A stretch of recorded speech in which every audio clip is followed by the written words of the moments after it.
Joining us for more on this, New York Congresswoman Elise Stefanik, the House Republican Conference Chair. Congresswoman, thanks for being here. Great to be with you, Bret. You know, you see that front page of the New York Post, and you see these business leaders reaching out saying, help us. I mean, it's real for these communities, and they've been dealing with it for some time.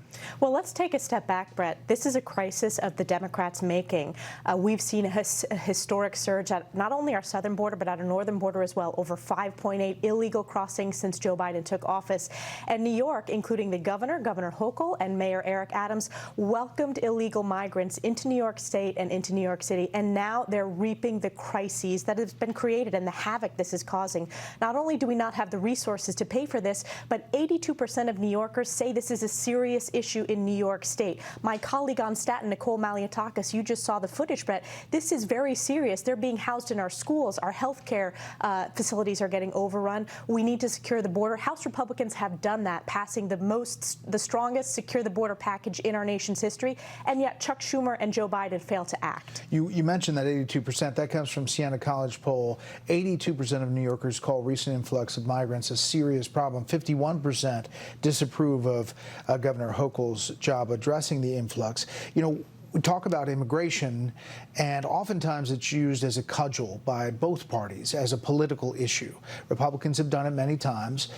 Is there a way to come to something around the edges that deals with this problem directly now? And we have. House Republicans have, Bret. As you recall, we passed H.R. 2. It's the border security package, and we believe we need to secure the border to stem this crisis, and then we fix our broken legal immigration system. As one of the constituents from Staten Island said, this is not opposition to legal immigration, it's opposition to illegal immigration. We need to be a country based upon the rule of law. House Republicans have done this. We know what a secure border looks like, and those were the very effective policies of the previous administration, and those were many of the policies that we included in our bill. Yeah, but the problem is, Congresswoman, you don't have any Democrats signed on to that bill. And isn't that a shame? Isn't that shameful? But, I mean, now you see their back. They need to show courage, and they need to show a political spine to say that this is a border crisis. Joe Biden's policies are not working. Our policies have caused this, and actually work with us to secure the border. That bill was on the floor. It's pretty telling that every single Democrat voted against it. And this issue in New York State, when we talk about all states are a border state,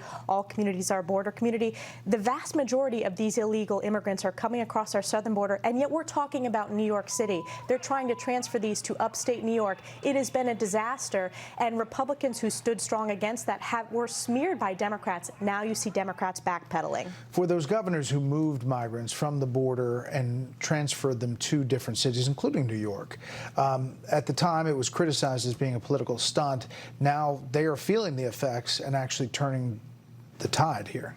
They are feeling the effects because not only do they see the polling, but we don't have the fiscal resources. New York is a state that's on the trajectory towards bankruptcy, and we don't have the resources. And what's really interesting is that this has impacted the rule of law. This has impacted real people's lives. Kathy Hochul, under her leadership and Mayor Adams, they transferred illegal immigrants to Erie County in western New York. There were 2 very high-profile incidences of vicious rapes, and now you see the Democrat county executive say he doesn't want illegal immigrants anymore when he welcomed them into the community. So this is very much tied into the crime crisis that we saw in New York State. And voters of all political affiliations know that this is not working, and it's a crisis that Hochul, Mayor Adams, and most importantly, Joe Biden created. Republicans, speaking of politics, turned a number of districts in New York in 2022.